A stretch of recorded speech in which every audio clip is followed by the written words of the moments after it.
Programa Mundo dos Negócios. Oferecimento Sebrae, a força do empreendedor brasileiro.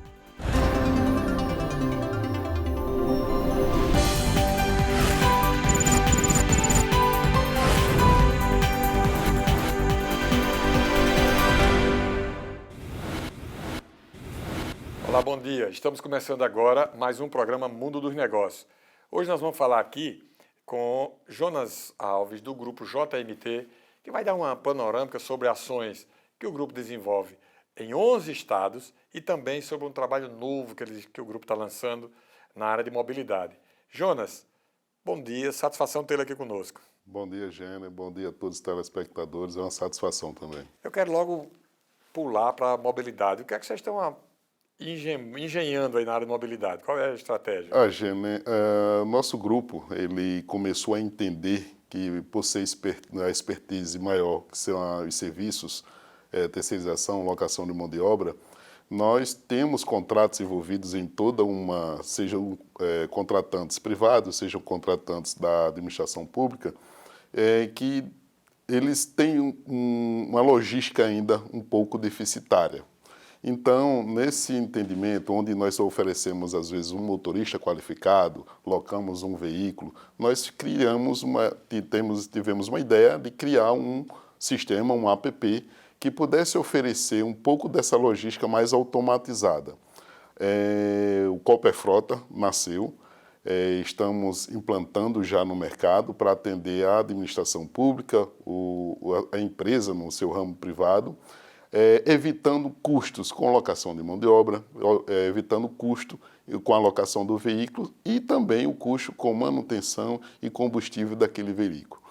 Imagina que você, quando tem um contrato dentro de uma administração pública, por exemplo, que tem a mão de obra, o motorista, o veículo, a manutenção e o abastecimento, você substitui tudo isso, seja para um transporte pessoal, seja para um transporte de carga, para um sistema que ele vai atender a você por demanda. Ou seja, ele vai ser um táxi, ele vai ser entre aspas, um Uber. E o próprio órgão, a administração, a empresa, ela vai estar focada somente naquela logística pontual que ela necessita. Quer dizer, só vai usar o veículo na hora que precisar. Exatamente. Não vai haver o risco do veículo ficar parado lá. Não, isso, que aí a ociosidade nesses contratos que às vezes se perduram num tempo por ser mensalistas, por ter tempos determinados, faz com que você pague por um produto ou por um serviço que ele não é usado 24 horas, ele não é usado 7 dias na semana. Então, essa oportunidade faz com que os gestores e grandes empresas possam diminuir essa sua expectativa financeira e o custo da empresa ou da administração pública. Muito interessante esse serviço. Já existe alguma coisa parecida? Sim, existe algumas outras plataformas, algumas empresas trabalhando nesse sistema, mas a uberizado ainda não. Né? Então, tem algumas empresas pequenas de teleentrega, alguma coisa formada para pequenas coisas, pequenos objetos, mas o transporte de pessoas, não. Então, uma administração, alguma empresa, quando necessita fazer com que transporte seu pessoal para reuniões, transporte seu pessoal para uma visita técnica em determinadas regiões do estado, a gente pensou também que essa pessoa poderia ser atendida como se fosse um sistema corporativo, com menos custos, evitando todo esse custo inicial que eu falei. Já está funcionando? Como é que está? Sim, estamos em fase de implantação, de testes. Sim. Deveremos estar entrando aí no mercado mais ou menos ao final do próximo mês de abril. Sim, já agora então, daqui a 30 dias? Isso, daqui a 60 dias no máximo. Menos? Está em cima, né? Isso, 45%. Bem menos. Bem interessante. A gente vive para um mundo de inovação, né? Exato. Essa é uma empresa tipicamente inovadora. Isso. Por que é que eu perguntei se já existia algo parecido? Porque o processo de inovação ele demanda exatamente a possibilidade de realização do que foi pensado. Isso. Porque um dos maiores desafios hoje do empresário não é apenas ser criativo, é transformar a criatividade em algo palpável, monetizável, que dê resultados, né? O desafio de vocês foi esse, então vocês já testaram isso aí? Sim, sim. A vivência no dia a dia, como eu falei, dos serviços prestados pelo nosso grupo. Sim. Então, note-se que eu estou tirando talvez uma parcela da nossa prestação de serviço com alguns órgãos, com alguns contratos da mão de obra que nós vendemos para um sistema mais automatizado. E na hora que eu faço um sistema desse mais automatizado, eu também dou mais oportunidades àqueles trabalhadores desse tipo de serviço. Sim. Porque a gente pode muito bem trazer ele para dentro de uma ferramenta dessa e em sistema de cooperação ele poder atender tanto ao usuário final, que ele trabalha no dia a dia, como o sistema de Uber, como para a empresa, para onde nós temos contratos, dando essa oportunidade maior dele faturar. Vai ser concorrente do Uber, então, você? O Uber, por ele ser uma plataforma, um sistema de mobilidade muito pessoal, o Uber a gente já tem, já está vendo por aí que ele está se desmobilizando em algumas partes da região do nosso país. A insegurança jurídica quanto a esse produto é que está trazendo uma certa, vamos dizer assim, não há mais interesse de uma grande empresa dessas manter dentro do nosso país quando há um questionamento jurídico na questão da responsabilidade jurídica daquele trabalhador, daquele contratado. Né? Coisas do Brasil, né, João? Coisas do Brasil, infelizmente. Uma empresa que funciona bem em vários lugares pelo mundo afora. Eu soube que há um mês atrás eu li matéria sobre isso, mais de um mês, né? Uma declaração muito infeliz do ministro do Trabalho, que ele disse que se Uber quisesse ir embora do Brasil, podia ir, que iam botar os Correios para fazer o trabalho de Uber. Não sei se você se lembra disso. Uma loucura, né? O Uber no Brasil tinha, naquela época, 1,5 milhão de pessoas envolvidas diretamente, vivendo especificamente daquele negócio. No Rio Grande do Norte aqui eram mais de 20 mil pessoas. Eu não sei como é que está agora, porque nós estamos aqui há um mês, 2 meses, sei lá, dessa demanda. Fechou, inclusive, os escritórios deles aqui. Né? Fecharam já? Fecharam, há menos de 20 dias aí foi fechado. Sim. Por conta dessa insegurança. De certa forma é bom para você, né? Como é que você vai driblar essa questão da insegurança jurídica? Como eu falei, o nome O formato da nossa é diferente, né? O formato é diferente. O Cooperfrota ele vem através do sistema cooperativismo. Então a insegurança já não vai existir, porque todo mundo vai ser cooperado e todos participam dessa empresa. Né? Então a gente vai fugir totalmente dessa questão de responsabilidade social jurídica e trabalhista dela. Né? Tomara que o mercado e as pessoas... O mercado vai perceber e vai contratar, evidentemente. O drama é as pessoas que pensam olhando para trás, achando que a modernidade, também nas relações trabalhistas, não podem consagrar práticas novas capazes de gerar mais e mais ocupação e rentabilidade para as pessoas, né? Sim, sim, com certeza. O seu grupo é um grupo muito empregador. Você, melhor do que ninguém, sabe o que é gerar emprego neste país, cuja ação, sobretudo do Estado, é uma ação enlouquecida contra as empresas. Eu não sei se você tem uma visão parecida. Eu fico cada vez mais desanimado nesse aspecto. Como é que a gente tem um potencial, um país de um potencial belíssimo, nós podíamos ser uma potência econômica do mundo, muito mais pujante do que nós somos, mas por pensar de forma errada, por não valorizar empresas, não valorizar os negócios, a gente sofre de uma forma completamente inesperada. Qual é o sentimento que você tem como um empresário gerador de tantos empregos? O empreendedor hoje no nosso país, ele sente essa dificuldade de poder manter seus negócios sempre numa situação mais segura, por conta de, como a gente estava falando, da insegurança, né?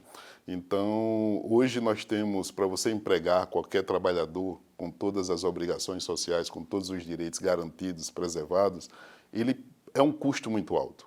Para você empregar um funcionário que tenha um salário mínimo, você tem que praticamente pagar só de encargos sociais o dobro do salário. E se você vai prestar esse serviço, como o Grupo JMT presta esse serviço, e na hora que você emite uma nota fiscal, você vai ter outra carga tributária que sufoca qualquer tipo de empreendedor. E isso vai elevando cada vez mais o custo dessa mão de obra, que vai refletir aonde? Ela vai refletir no mercado como um todo. Você encarece o serviço. Encarece. E no preço que você oferece isso, inclusive, você vai ter que colocar lá nos seus custos essa insegurança jurídica. Porque você hoje tem uma norma que você tem que seguir, amanhã ela é interpretada diferente e prejudica quem? Aquele que mais emprega. E aí você tem que ter uma estrutura jurídica para lhe defender. Sim, e aí vai ter que estar nos custos. É impressionante isso. Né? A gente vê o mundo organizado, eu gosto sempre de usar essa expressão, mundo organizado, eu me refiro ao mercado americano, inglês, alemão. Quando a gente vê o mundo organizado e traz para a nossa realidade, e a gente vê o nosso potencial frustrado por coisas que as pessoas, por demagogia, por inveja, por burocracia, jogam para trás e deixam de valorizar o que poderia fazer com que o nosso mercado fosse muitas vezes mais forte. O nosso mercado, que eu digo, não é só o local, né? O nosso mercado no Brasil. Você atua na JMT, no grupo, você atua basicamente com quais tipos de serviço? Com todo o serviço qualificado e não qualificado. Quando é que a gente fala qualificado ou não qualificado? São pessoas que são técnicos, são de níveis superiores, é aquele qualificado que a gente entrega diretamente às empresas, a administração pública que nós prestamos, vai desde um engenheiro, a um médico, a um coordenador, inclusive, da área pedagógica, a um pessoal de nível médio, né, e aquele não qualificado que não tem uma formação mais específica. Então, a gente consegue atender esse pessoal na atividade meio dessas empresas, que podemos oferecer um recepcionista, a questão do jardineiro, a questão de um ASG, um servente de higienização hospitalar.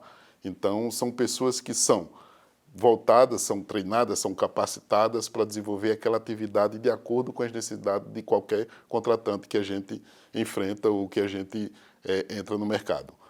Você atua hoje, que você falou, em 11 estados? 11 estados. Hoje a gente atuamos em 11 estados, praticamente em todo o Nordeste, mas a região do Centro-Oeste ali, temos o estado do Mato Grosso do Sul, temos o estado de São Paulo, o estado do Espírito Santo ali naquela região. Sei. Assim, o Sudeste também. Há diferenças de estilo na contratação, de dificuldade, de facilidade?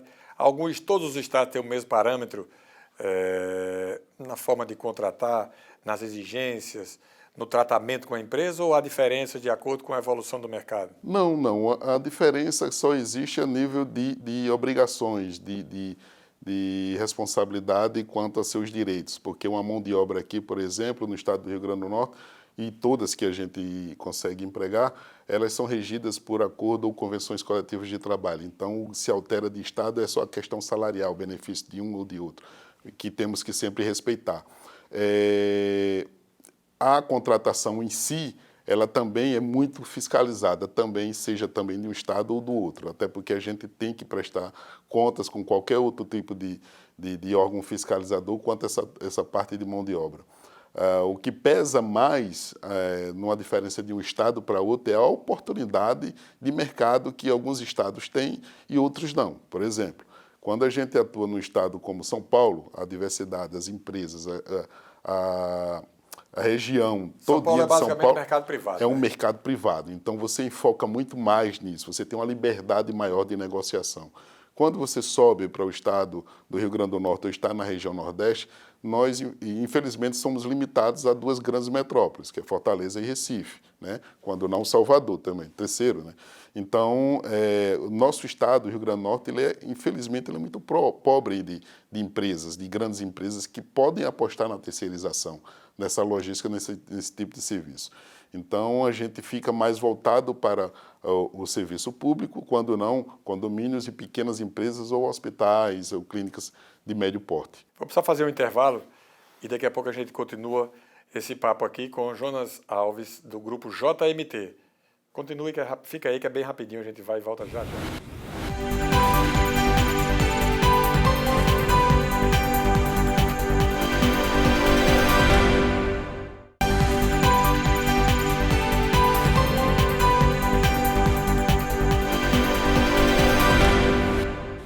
Estamos de volta com o programa Mundo dos Negócios.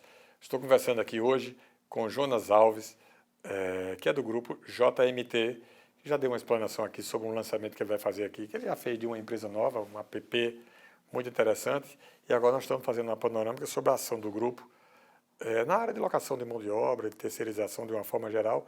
Ele está dando um perfil do trabalho do grupo ao longo dos estados brasileiros. Eles atuam em 11 estados. E quantos colaboradores vocês têm hoje, Jonas? Hoje o grupo ele chega a empregar 12 mil empregados, né? Dando a oportunidade de de trabalho a 12 mil famílias. Como é que você ainda tem cabelo? Rapaz, a idade chega para todos nós, né? Mas o que é bom, né, A idade está na disso barba, né? Na branquinha, né? o ramo ele é muito trabalhoso, ele é, mas ele fica menos pesado quando você conhece. Ele fica menos pesado quando você gosta de fazer aquilo. A história que eu tenho nesse ramo é que eu comecei lá com 17 anos, 18 anos, Uma pergunta interessante. já Diga aí. trabalhando numa facilities, né? Ah, é? Eu fui estagiário, então eu fui Aqui, fora galgando. daqui ou aqui mesmo? Não, aqui mesmo, no estado. Inclusive, quando eu comecei a estagiar na Petrobras, logo em seguida entrei numa facility prestadora da Petrobras e a gente vai ganhando experiência, né? Então, quando chegou a JMT, o grupo JMT tem 18 anos, agora vai completar em junho Você desse mesmo ano. que fundou? Quem fundou junto com o meu ex-sócio, que é o José Manuel Teles, Teles Júnior, conhecido. Inclusive, a sigla JMT vem do pai dele, né? Sim. É José Manuel Teles. Então, em 2005, por nós termos conhecido em outra empresa, que hoje é concorrente, inclusive nossa, aqui no mercado do Rio Grande do Norte, encorajamos um ao outro para poder irmos adiante com o empreendimento da JMT. E até hoje, graças a Deus, tem dado certo, mas com conhecimento. Eu falei esse negócio do cabelo porque você ter 12 mil colaboradores, com a quantidade de encargos e de trabalho que isso gera, por isso que eu falei. Claro que o negócio que dá satisfação é você ter um universo desse, mas que presta um bom serviço, que faz tem um bom resultado. Sua experiência, sua expectativa ao longo do tempo foi superada ou você acha que ainda pode ir mais longe? Você achava que ia chegar nesse... Não, nunca achava que iria chegar. Por quê? Eu fui, quando jovem, desde pequeno, minha mãe, inclusive, me orgulho em dizer isso sempre, onde eu vou, ela é uma aposentada como auxiliar de serviços gerais. Trabalhou em hospital por terceirizada. Então... Aqui? Isso, aqui no estado do Rio Grande do Norte. Você é originário de Natal mesmo? Não, eu sou de São Paulo. Sim. Praticamente só fiz nascer. Minha família toda aqui do estado do Rio Grande do Norte. Minha mãe passou parte da vida dela lá. Foi quando, de fato, eu nasci lá. Meu pai, após uma separação com minha mãe, a família voltou para o estado do Rio Grande do Norte. Então, praticamente só fiz nascer. E eu me dedico, sou totalmente potiguar, porque eu amo o Rio Grande do Norte, né? Então... Toma água daqui, quem é daqui, quando toma água acha normal, mas quem vem de fora tomar água daqui se apaixona. Uma vez eu disse isso para Garibaldi, quando ele era prefeito. Ele era governador. Eu acho que Garibaldi bota uma cancela na porta de Natal, tá vindo muita gente morar aqui, o povo toma água e aí os serviços estão caindo, ele ri. Ele nem se lembra disso. Pois é. Então, nessa história, com a história da minha mãe, que eu estava falando aqui anteriormente, e por começar a trabalhar a minha vida numa terceirizada, eu me dediquei tanto, eu fiz com que dou sempre um gás maior, uma atenção maior, principalmente aquele pai de família que necessita de um emprego, e é onde ele tem mais oportunidade no mercado de trabalho.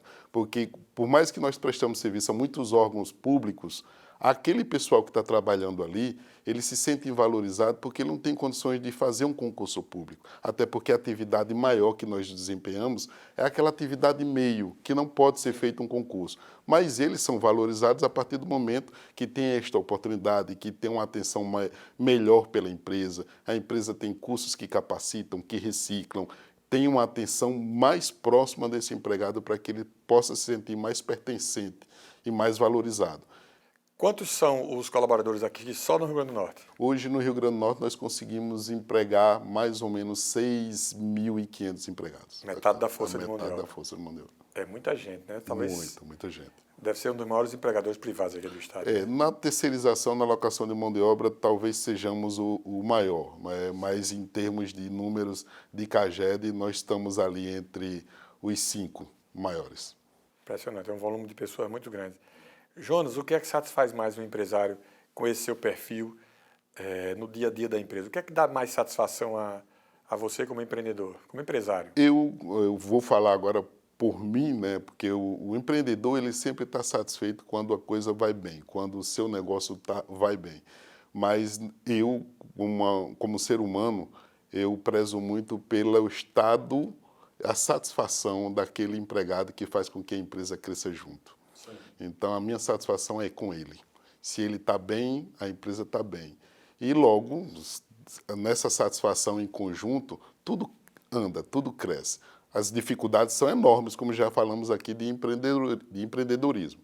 Mas a gente sabe que no mundo que nós vivemos hoje, na questão basicamente do nosso país, as dificuldades são enormes, né? Então, a gente tenta medir, diminuir isso, esse impacto chegar a quem depende dos empreendedores, a quem depende da nossa empresa, para que eles realmente tenham uma condição de vida melhor.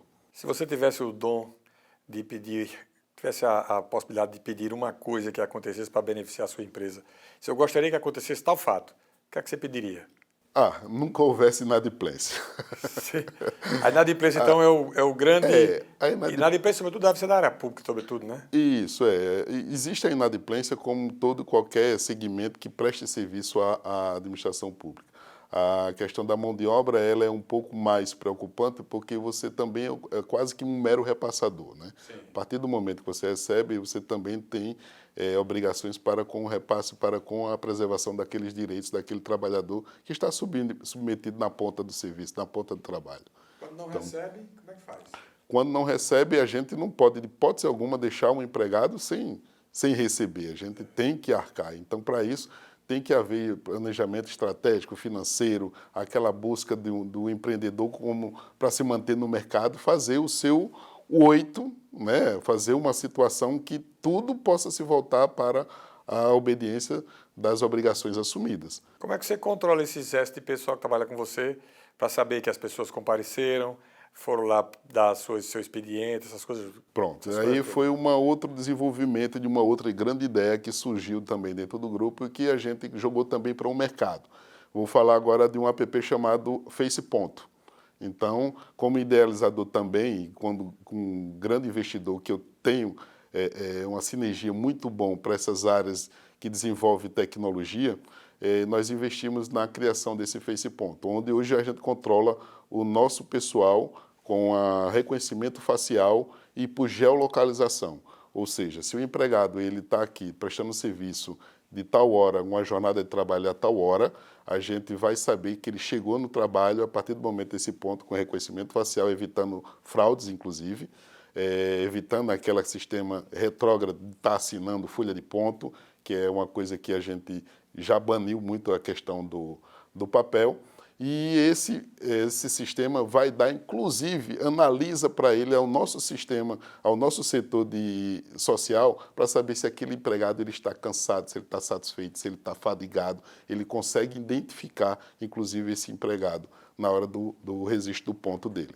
Existe diferença de produtividade entre o colaborador daqui do estado com o colaborador lá de São Paulo, do Espírito Santo ou de outros mercados maiores?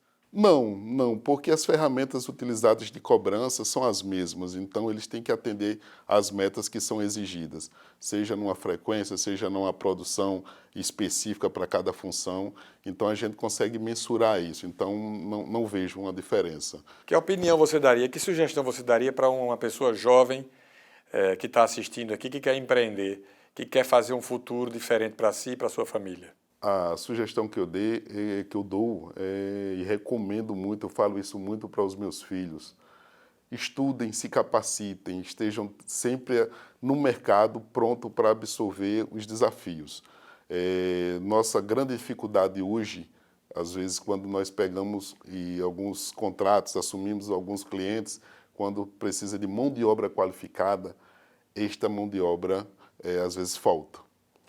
Tem que formar. E quando a gente forma, é um investimento que a gente está colocando dentro da empresa e se aquele profissional ele não atender às expectativas da empresa, quando ele sai, ele leva aquele investimento todo. Então, o mercado ele hoje precisa com que todos os jovens eles se capacitem, busquem empresas que façam com que dê condições de você crescer. E isso a gente também investe, temos também ferramentas internas que fazemos a reciclagem, fazemos o treinamento os 365 dias do ano para que ele se sinta tanto pertencente da empresa como capacitado, porque aquele profissional capacitado, ele vai ter mais oportunidade de mercado e ele vai gerar muito mais produtividade e rentabilidade para a empresa que investe nele. Você está otimista com a economia do Brasil? Bem, é um momento hoje cauteloso, né? Todas as vezes que a gente gira a chave, muda um sistema político de uma bandeira de cor diferente, seja ela qual for, a expectativa, eu como empreendedor, é de torcer, seja para qual bandeira ela estiver. Porque Torcer que dê certo. Tem que torcer. A gente tem que ver O empresário é destinado a ser otimista, né? Não tem outro jeito, Exato, né? não tem, porque tudo que vir para ruim vai ser ruim para o conjunto, né? Eu escutei muito isso de alguns amigos, até lendo revista, que nosso país é um avião, né? Nós estamos ali dentro e tem um piloto e a gente tem que torcer por esse piloto. Então, se cair, o cai piloto não todo for mundo. bem, todo mundo se machuca, né? Exatamente. Então, a expectativa é que seja de um ano que possamos ter mudança, agora mudanças para melhores, que as seguranças jurídicas, de fato, ela não seja aos montes, né? Que a gente consiga, pelo menos, mensurar para diminuir os impactos. Perfeito. Conversamos aqui com o Jonas Alves, um empresário do mundo dos negócios do Rio Grande do Norte. Jonas, muito grato por sua participação aqui conosco. Eu que agradeço, Gêmea. Estou à disposição. O programa Mundo dos Negócios fica por aqui. Desejo a você uma boa semana e até domingo que vem.